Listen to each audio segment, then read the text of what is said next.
para todos, sejam bem-vindos a mais uma discussão aqui no nosso canal. Hoje vamos falar um pouquinho sobre Torre de Hanoi digital e as potencialidades para o ensino da matemática. Por que eu escolhi discutir sobre isso? Primeiro, a Torre de Hanoi é um jogo super conhecido na área da matemática, usado em várias práticas do cotidiano, da sala de aula, né? Então o que é que acontece? Esse processo que eu escolhi para vocês agora da Torre de Hanoi digital é mais um recurso que a gente pode utilizar além do nosso recurso concreto da Torre de Hanoi, porque às vezes o professor ele não tem uma quantidade suficiente de torres de Hanoi para utilizar com seus alunos. Geralmente com uma classe de 40, eu precisaria no mínimo uns 20. Então a Torre de Hanoi digital pode ajudar nesse processo, porque, por exemplo, com o uso de celulares, tablets ou até no computador mesmo, a gente pode utilizar a Torre de Hanoi digital. Então o que vem a ser a Torre de Hanoi, né? A Torre de Hanoi é um jogo que é formado, como vocês estão vendo aqui na imagem de cima, uma base com 3 pinos, e além disso ele tem aqui 8 discos. Esse pode ser menos, mas geralmente vem 8 discos. E o jogo tem o objetivo de você transferir toda uma torre para um dos outros pinos, ok? E existem 2 regras. Primeira regra, você só pode mover uma peça por vez e nunca um disco maior pode ficar em cima de um disco menor. São só essas 2 regras. Como está mostrando aqui nessa animação, é a resolução com 3 discos. Uma das informações que são importantes quando a gente trabalha na Torre de Hanoi é quando você... quem surgiu? Quando surgiu? Quem fez? O que é que está associado a isso? Então é uma curiosidade interessante também para você colocar dentro da sala de aula. O jogo ele foi realizado pelo matemático francês Édouard Lucas em 1883. E existem diversas lendas, né, relacionadas à Torre de Hanoi, mas uma delas é um templo hindu localizado no centro da Terra. Dizem que o deus Brahma criou uma torre parecida, constituída com 64 discos de ouro. E o que é que acontece? E algumas estacas, muito parecido com a Torre de Hanoi. E o que nesse templo hindu, o que é que acontece? Existiam pessoas lá, Brahma ordenou que esses discos fossem movimentados durante todo o tempo, sem parar, esses 64 discos. E reza a lenda que no momento quando todos os discos completarem todos os movimentos com 64 discos, o mundo ele se finda, né? O tempo se acaba. Isso é uma das histórias. Claro, existem várias outras lendas que vocês também podem utilizar dentro da sala de aula. Essa é uma delas. Só por curiosidade, para que isso aconteça, essa movimentação desses discos, com 64 discos da torre do deus Brahma, né? Ele tinha que ter, no mínimo, se você não errar nenhum dos movimentos, tinha no mínimo mais de 18 quintilhões de movimentos para poder se realizar. A Terra vai demorar um bocado, né? Ainda para ser extinta, né? Para o tempo acabar, segundo o deus Brahma. Isso aí você pode dar uma olhada nesse site aí que foi onde eu peguei, mas essa informação está disponível em vários artigos, vários sites. Você consegue com facilidade mais informações sobre a lenda e um pouco sobre Édouard Lucas também, que é um matemático brilhante da sua época. Então vamos para a Torre de Hanoi. Eu escolhi essa Torre de Hanoi digital, como eu já tinha falado para vocês, justamente para facilitar o acesso com os alunos, uma vez que hoje a gente utiliza os meios digitais com muita facilidade, né? Ressalva as dificuldades que a gente tem nessa área. Então o que é que acontece? Eu separei aqui, nesse link que eu mostrei para vocês, do link do Só Matemática, existe uma Torre de Hanoi simples aqui. Aí ele vem dizendo o que é a Torre de Hanoi, o quebra-cabeça, qual é o objetivo do jogo. Só que diferente do objetivo do jogo original, que você conseguia colocar... Deixa eu só botar aqui para reiniciar. Quando você conseguiria colocar todas as peças em um dos pinos, você escolheria o pino que você quer.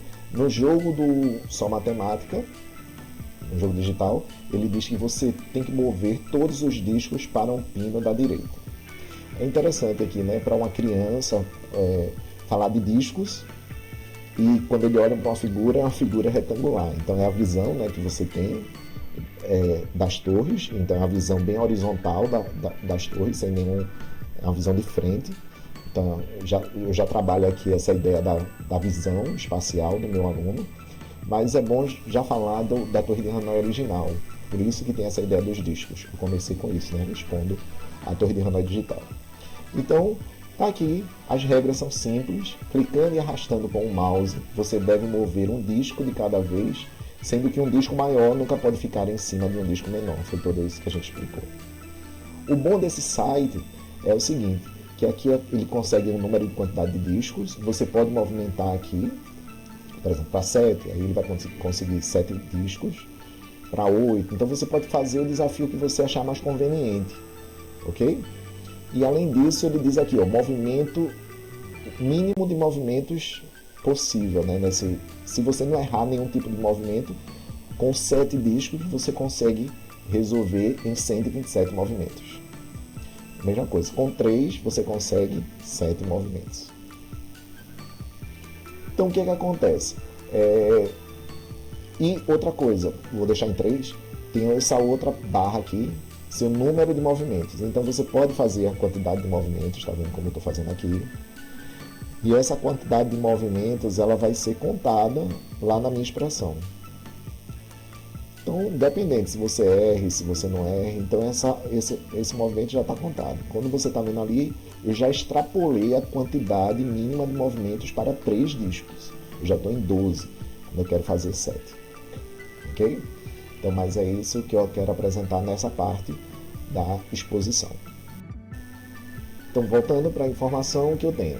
Nesse Torre de Hanoi Digital tem no Só Matemática, mas existem outros. Até mesmo nesse site que eu botei para vocês, no Matemática PT, também tem essa informação. Deixa eu mostrar para vocês lá. E existem outros, tá? A mesma torre, as informações... você pode movimentar a torre, só que aqui é diferente. Você clica na torre, clica no pino que você quer ir. Aí ele manda, aí diz o movimento, quantas peças você diminui. Só que aí tem outra situação, não tem uma contagem feito outra e também não diz a quantidade mínima de movimentos. Aí dependendo do seu planejamento, você escolhe qual é a melhor para você trabalhar. Mais uma vez eu prefiro a anterior. Então eu prefiro essa Torre de Hanoi do Só Matemática. Que aí ele tem essa contagem, vai ser bem para a gente utilizar um direcionamento mais adequado, ao meu ver, claro. Então deixa eu voltar lá para a apresentação. Então a gente já falou um pouquinho da Torre de Hanoi, quais são as regras da Torre de Hanoi, um pouquinho da história do criador Eduardo Lucas e uma lenda associada a esse jogo, ok? Então tudo pode ser feito. Então o que é que eu vou fazer? Eu vou fazer uma explanação, 3 explanações. A primeira explanação eu vou fazer para o ensino fundamental, depois eu vou fazer uma explanação para o ensino médio e depois eu vou fazer uma explanação para o ensino superior, ok? Mas um depende do outro. E todos eles podem ser realizados a qualquer momento. Lembrando, claro, né? O do ensino superior, eu posso fazer todos os passos que eu estou fazendo do ensino fundamental e do ensino médio. E do ensino médio eu posso fazer todos os passos que eu fiz para o ensino fundamental. Então, começando, então o que é que acontece? É necessário que o aluno primeiro tenha uma experiência com o jogo, né? Alguns alunos não vão ter essa experiência, alguns vão ter. Então, como aí eu tenho um desafio grande para ser feito, então eu vou explicar um pouquinho dessa plataforma para o aluno. É obrigatório fazer essa explicação, ok? Então, logo abaixo o jogo tem a informação que para 3 discos são necessários 7 movimentos mínimos de jogada. Aí vem as perguntas, você consegue resolver o jogo nesse número mínimo de jogadas? Pode ser menos que esse número mínimo de jogadas, aí o aluno vai explorar esse jogo, né? Então, com 3 movimentos, eu quero trazer essa torre para esse pino. Então, eu vou movimentar uma peça, 2, 3, 4, 5, 6, 7. Assim que você consegue finalizar o jogo, ele dá uma explicação, parabéns, você conseguiu em 7 movimentos, você dá um OK e você confere aqui, esse número de movimentos 7 e seu número de movimentos também 7. O que você consegue, você pede para o aluno aumentar essa quantidade.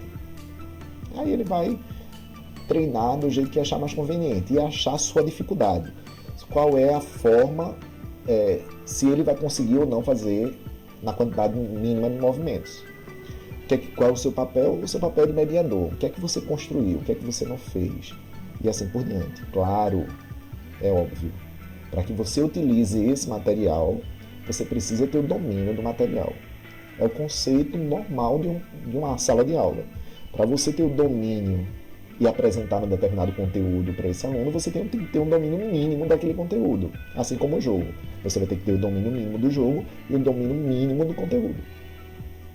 Deixa eu só voltar lá para a gente entender. Em 4 movimentos. Como é que eu faço para desenvolver essa torre de Hanoi em 4 movimentos? Existem várias formas de pensar, tá? Uma das que eu mais gosto da forma de pensar é a quantidade de peças e para onde eu estou querendo ir. Se eu tenho uma quantidade par de peças e para onde eu quero ir, se a quantidade é par, meu primeiro passo é para onde eu não quero ir. E assim por diante. Essa não tem mais nenhuma outra opção, vem para cá. E tem o segundo passo. Então, essa também não tem mais nenhum movimento. Então, eu vou trazer ela para cá. Com isso, eu tenho que trazer esses dois para dessa torre 2. Então, número par, ele vai para onde eu não quero ir. Claro, eu estou fazendo assim por essa regra, mas a gente pode fazer pelo óbvio também, tá? É uma das coisas que você pode utilizar para tirar dúvidas no momento quando tiver muitas casas para te fazer. Então, olha uma coisa para você prestar bastante atenção aqui. Então, para eu tirar essas 3 peças daqui, eu já fiz 7 movimentos. Então, eu vou fazer um movimento, depois eu vou trazer essa torre para cá. Essa torre aqui tem 3 discos. Se ela tem 3 discos e eu quero trazer ele para cá, então ele vai para onde eu quero. Então, número par, a torre vai para onde eu não quero. Número ímpar, vai para onde eu quero. E assim é a primeira decisão. E aí você pode construir o raciocínio também com os alunos dessa forma. Claro, mas você também pode deixar livre para que ele descubra essa informação. Então, trazendo, tirei o meu disco, né, do termo. Então, coloquei o terceiro disco lá.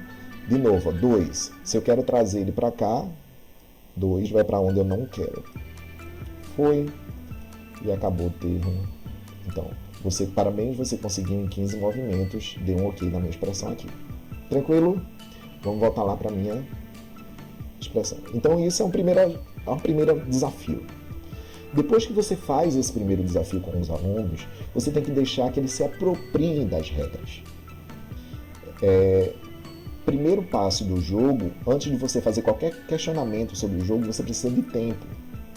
Então, uma oficina, geralmente com Torre de Hanoi, ela dura, dependendo do ensino que você está, pode durar até 4 horas. Só nesse processo de mediação e eles trabalhando no processo de investigação. Lembra? Essa informação que eu estou dizendo para vocês é trazer a matemática para o campo da experimentação. A matemática como experimento. Então, esse experimento através dos jogos, né? Então, quais são os outros desafios que você pode propor? Certo? Você conseguiu para 2, você conseguiu para 4, duvido você conseguir para 5, para 6 e para 7. Com isso, ele vai ter um domínio desse conteúdo, ele vai se sentir desafiado, né, a resolver esse problema. Depois que ele conseguir, dê um tempo para a turma, depois que conseguir todas essas informações, você pode lançar uma outra pergunta. Que pergunta seria essa? Você observou alguma regularidade nesse procedimento? Então, quando você lança essa pergunta, que se ele lançou alguma regularidade, é um momento que a gente pode começar um debate na sala de aula. Pois é, uma das coisas que você não pode esquecer nunca é que uma atividade com jogos dentro de uma sala de aula é barulhenta. E não pode desistir da primeira, porque aí você precisa organizar e criar um hábito nos alunos como é uma atividade com jogos. Vai ter barulho, vai, mas aí você tem que respeitar o outro. Então, no momento que o seu barulho está incomodando o outro, então a gente precisa conversar sobre esse espaço, esse ambiente de aprendizagem. ok? Lembrando que a atividade que você está propondo é através de um ambiente de aprendizagem, você tem um foco. Então ali vai aparecer várias informações, várias discussões que nos levam a conduzir o meu aluno a entender um pouco mais do que está se passando no jogo e, consequentemente, a entender um pouquinho dos conceitos matemáticos ali envolvidos. Então vai aparecer produto, soma, vezes, sempre, dobro, par, ímpar, anterior, movimento. Vai aparecer várias informações ali. E aí, o que acontece? O aluno ele está meio confuso, até na sua organização do pensamento. Aí é onde entra o papel do professor. Que tal a gente organizar essa linha de pensamento? Então, quais são as minhas estruturas para fazer essa organização do pensamento? Tabelas. Números de discos, com um disco, com 2 discos, com 3 discos, 4, 5, 6, 7. Quais foram as quantidades mínimas necessárias para fazer esses movimentos? Então, para 1, eu fui 1, para 2, 3, e assim por diante, até mostrar essa representação do 127, ok? Com 7 discos. Isso ele pode notar, conferir lá no site, no próprio ambiente, né, que se encontra o vídeo, e também ele pode testar. Se não deu tempo de fazer o teste, de toda a turma fazer o teste até 7 peças, você pode discutir já com os números de resultados e dar continuidade à sua aula. Lembra que a gente tem, por exemplo, se você planejou 4 aulas, 4 encontros para poder fazer isso, então você tem que estar dentro dessa expressão.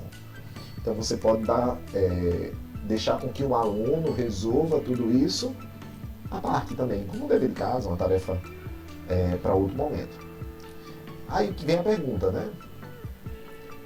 Quando eu olho só para essa tabela da quantidade de movimentos que eu chamei de M, esses números 1, 3, 7, 5, 31, 63 e 129, será que eu consigo ver alguma regularidade nesses números? Então, o que acontece? No momento da discussão, pode aparecer: ah, professor, eu estou vendo que de 1 para 3 eu somei 2. De 3 para 7 eu somei 4. De 7 para 15 eu somei 8. E assim por diante. E daqui, ó, a gente já pode entrar um pouco nessa discussão de sequência e regularidade. E ainda mais, esses números aqui, como a gente já trabalhou base 2, por exemplo, como é que eu posso escrever esse número na base 2? Então eu posso escrever esse número na base 2, está aqui, através de potência de base 2. Então já é um outro assunto que a gente também pode permear dentro desse conceito. O que acontece? Existe também uma outra forma de pensamento quando você utiliza essa discussão dentro da sala de aula. Os alunos podem dizer assim: não, professor, o que eu percebi? O que eu percebi que é de 1 para 3, eu peguei 1, multipliquei por 2, 2 vezes 1, e somei uma unidade. Quando eu fui de 3 para 7, eu peguei 3, multipliquei por 2 e somei mais 1. Isto é sempre o número próximo, o próximo número sempre é o dobro do anterior somado com 1, que acontece realmente essa regularidade. Alguns podem dizer assim: que estranho, esse raciocínio é muito avançado. Quando eu olho para o jogo, não. Lembra quando eu comecei aqui? Vou reiniciar. Para 4 discos. Então o que acontece? Eu quero movimentar esses discos para cá. Então eu tenho que tirar esses discos daqui. Então, como eu quero tirar esses discos daqui, o que eu tenho que fazer? Fazer todo o movimento. 1, 2, 3, 4, 5, 6, 7. Então, o que acontece? Eu utilizei 7 movimentos para mover esses 3. Se a gente olhar com a quantidade de discos, com 3 discos, eu também gasto 7 movimentos. Quantos movimentos eu gasto para a minha última peça? Só um. Vou trazer daqui para cá. O que vai acontecer? Vai se repetir os 7 movimentos novamente para eu trazer essa torre para cá. 1, 2, 3, 4, 5, 6, 7. Ok? Então, alguns alunos podem perceber que é o seguinte: Para mover, deixa eu reiniciar, para mover 3 peças, eu preciso de 5 movimentos, 3 peças, eu preciso de 7 movimentos. Para mover 4 peças, eu preciso de 15, isto é, eu preciso mover 7 para mover as 3 de cima. Deixa eu aumentar aqui. Quantidade 4. Eu preciso de 7 para mover as 3 de cima. Preciso de um movimento para mover a de baixo e mais 7. Então, sempre vai ser o dobro da quantidade de movimentos da torre que eu tenho em cima, né, do meu último disco, com esse único movimento que eu vou fazer da minha última peça. Então esse é um raciocínio, também é um raciocínio interessante também para a gente. Então a gente vai guardar essas duas informações. Então o que é que eu faço? Para continuar a minha discussão dentro da sala de aula, eu peço o seguinte: sai agora do site dessa plataforma. Você consegue descobrir o número de movimentos para 8, 9 e 10 discos? Se sim, como é que você consegue fazer isso? Aí ele vai, depois que formalizou aqueles conhecimentos, eles vão ter 2 formas diferentes para fazer esse novo desafio, que é com 8, 9 e 10 discos. Então, com 8, ou eu posso pegar o dobro da anterior e somar com 1, isto é, 8 movimentos, então é o dobro de 127 somado com uma unidade, que é a quantidade de movimentos dos discos anteriores, né, que é 7. Ou eu posso fazer o seguinte: eu posso pegar a quantidade anterior, que é 127, e somar com 2 elevado à sétima, que o resultado é 128, e quando eu fizer essa soma, vai dar 255. E aí a missão fica cumprida, né? Você pode fazer ele de uma forma que você achar mais conveniente. Então, o que é que aconteceu? Eu mostrei para o aluno, a gente discutiu, depois que a gente fez a discussão, a gente conseguiu colocar isso numa situação mais abstrata, né? Ele não precisava mais nos movimentos. Claro, você pode lançar como desafio. Testa aí, será que você consegue fazer com 10? Rapidinho, 1023 movimentos, quanto é que você consegue? E aí você volta para a origem do jogo, né?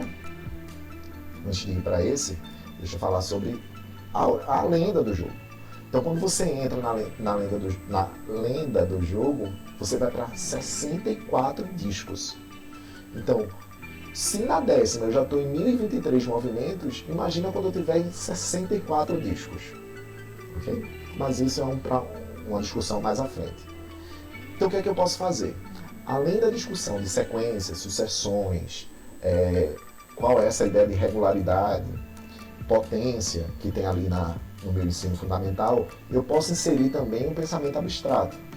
Quantos movimentos são necessários para mover N discos da Torre de Hanoi? Então a gente tem aí a expressão, né, que foi uma daquelas, que é o dobro do anterior mais 1. E como é que eu escrevo isso? Ó, se o número de movimentos depende do número de discos, então N depende de D. É uma expressão no qual representa essa ideia de quem depende de quem. Então você já pode introduzir aqui alguns conceitos básicos de função, quando existe essa ideia da dependência. Então a quantidade de movimentos depende da quantidade de discos que tem na minha Torre de Hanoi. Então o que eu tenho? A quantidade de movimentos, qual é o raciocínio? É o dobro da anterior mais 1. O dobro dos movimentos anteriores, né, mais 1. Então como é que eu faço essa linha de raciocínio? Ó, se MD é onde eu estou, quem é o anterior a D? Anterior a D é quando eu tiro uma unidade, é D menos 1. Ok? Então, qual é o movimento? O movimento de D é igual ao dobro da quantidade de movimentos, da quantidade de discos anteriores, somados uma unidade. Ou também eu posso fazer isso, né? Quando eu somo uma unidade na D do primeiro membro, isso já é uma manipulação que eu posso fazer dentro das funções. Então, o que acontece? Então, se eu somei uma unidade, deixa eu apontando para a apresentação com o mouse. Quando eu tenho somado uma unidade à minha quantidade de discos, eu vou somar uma unidade aqui. Então, quem é o anterior de D mais 1? O anterior de D mais 1 é D. Ok? Então, quantos movimentos são necessários para mover N discos da Torre de Hanoi? Então, para mover N discos, é substituir o D por N. Vai ser o dobro o movimento da quantidade de discos anterior somado com uma unidade. Então é o seguinte, quando eu quero fazer da continuidade a essa linha de raciocínio, eu também posso olhar para essa quantidade n de movimentos de uma outra forma, além de dobro da anterior mais um. É aquele pensamento da soma de números da base 2, né? 32, 64, 128 e assim por diante. O que é que acontece? Mais uma vez, o número de peças n depende da quantidade de discos, a quantidade de movimentos depende da quantidade de discos.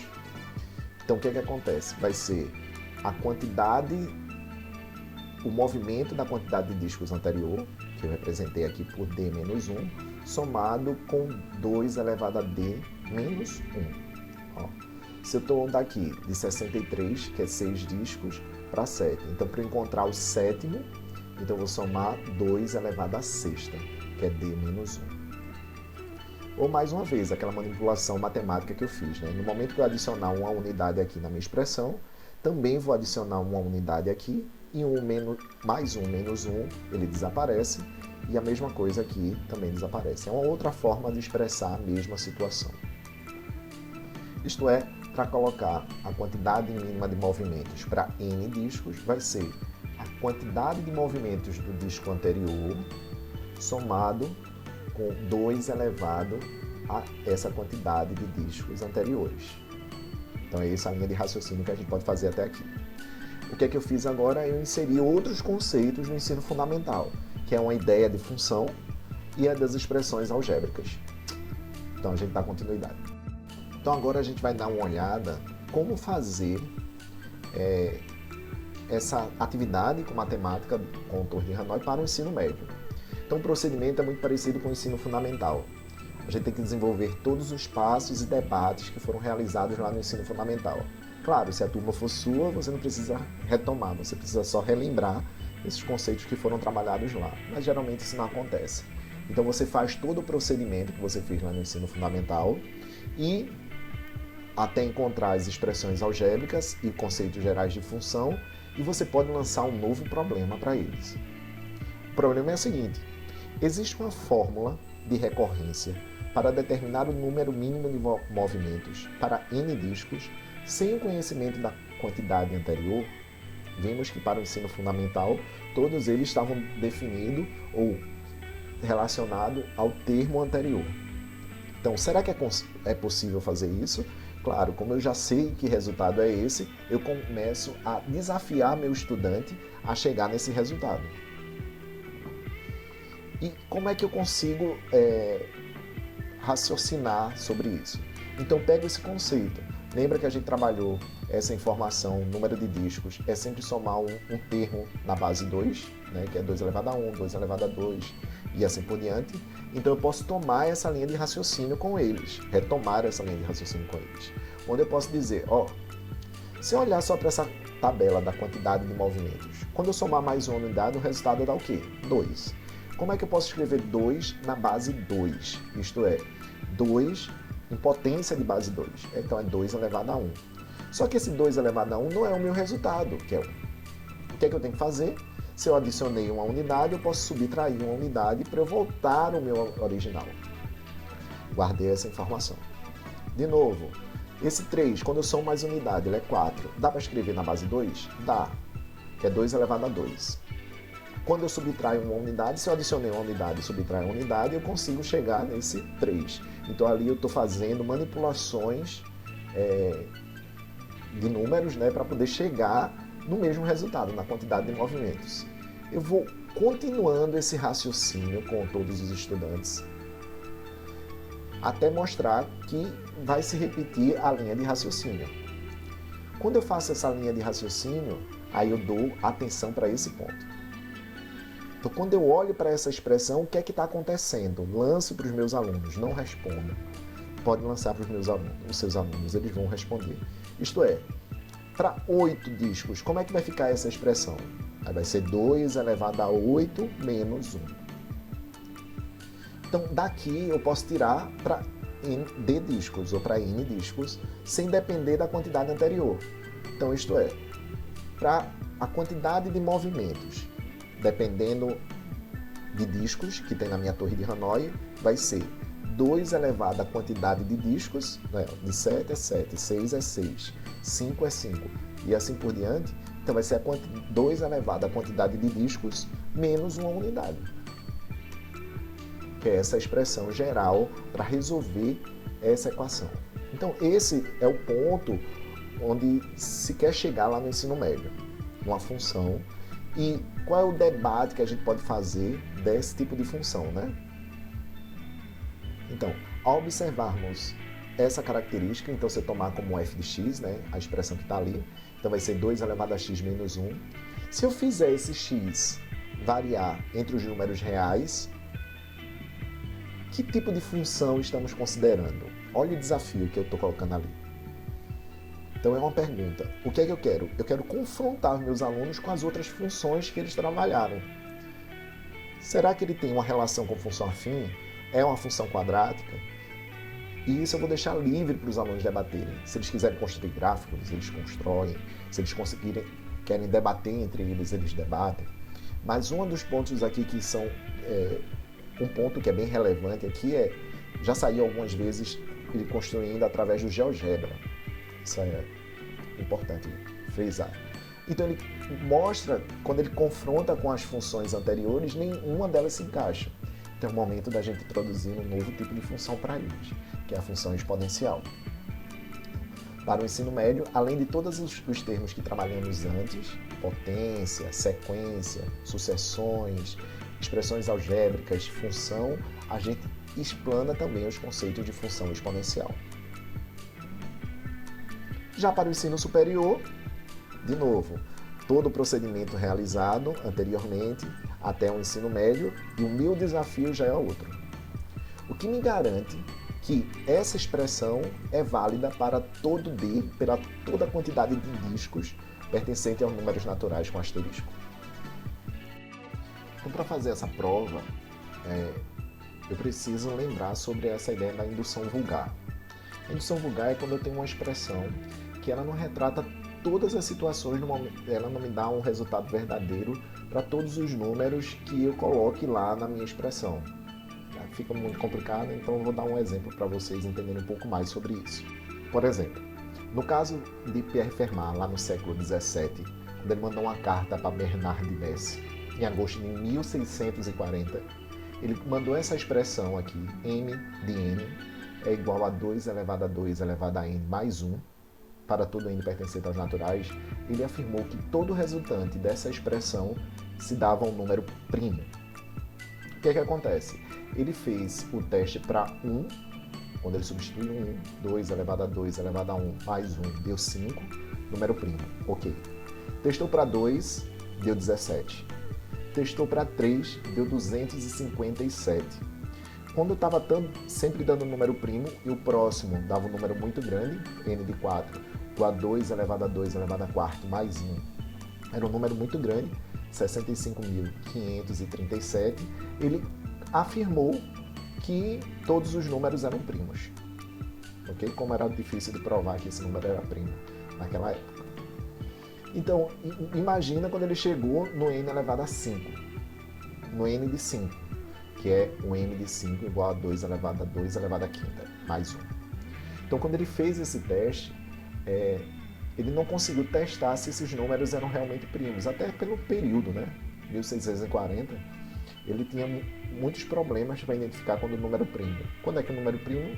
Quando ele é divisível por um ou por ele mesmo, ou a outra forma, se ele não pode ser decomposto em outros números. Então, essa expressão na sexta é quase impossível para aquela época. Até para a gente fica difícil nas ideias de computacional. Claro que existem outras ferramentas importantes que podem fazer esse cálculo para a gente hoje, mas para ele na época não conseguiu. O que aconteceu? Euler, em 1732, pegou essa carta e demonstrou o seguinte, que o n de 5 ele não era um número primo. Então, por que n de 5 não era um número primo? Ele deu 4.294.667.297. Aí ele fez os testes e viu que esse número ele é o resultante da multiplicação de 641 vezes 6.700.417. Então, como ele é um produto de dois outros números, esse número aqui não era primo, então esse número aqui, essa expressão de Fermat, não é verdadeira. A gente chama isso de indução vulgar, que ele foi induzindo como funcionava para 1, funcionava para 2, funcionava para 3, funcionava para 4, vai funcionar para todos. E hoje isso não é válido dentro da matemática. Então o que é que eu consigo? Eu preciso provar essa expressão de uma outra forma para ver se ela é válida. E uma das formas de provar é através do processo do princípio da indução finita. O que é que diz o princípio da indução finita, né? Seja P de n uma proposição relativa a números naturais e suponha que. Então eu tenho que provar dois casos. Eu tenho que provar que para P de 1 é verdadeira. E o segundo caso, eu considero que P de n é verdadeira para algum n. E eu tenho que mostrar que P de n mais 1, o próximo, também é verdadeira. Então, quando eu considerar verdadeira, se eu conseguir provar que P de n mais 1 também é verdade, consequentemente, a minha P de n também é verdade. Então, esse é o princípio geral da indução finita. Então, a gente vai utilizar esse princípio da indução finita para provar que m de d, que é igual a 2 elevado a d mais 1, é válido ou não para todos os números d, pertencentes aos naturais, que é a quantidade de díscos, né? Então, primeiro caso, eu quero provar que se para 1 é verdadeiro. Então, quando eu coloco m de 1, é 2 elevado a 1 menos 1, né? Que é igual a 1. Isto é, para um dísco, eu só preciso de um movimento. Isso é óbvio, a gente pode testar lá na Torre de Hanoi, sem nenhum problema. Já o segundo, eu vou fazer o seguinte, eu estou adotando que m de d, que é igual a 2 elevado a d menos 1, como verdade. Então, o que é que eu vou precisar fazer? Provar que m de d mais 1 também é verdade, partindo desse pressuposto.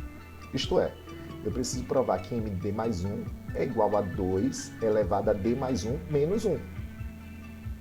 Se eu conseguir provar isso, adotando como md verdade, então minha expressão ela é válida para qualquer número d pertencente aos naturais. Então o que eu tenho?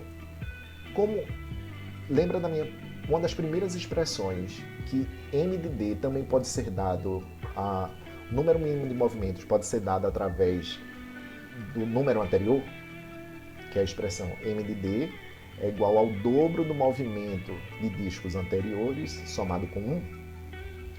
Eu parto dessa informação, estou partindo dessa informação, ok?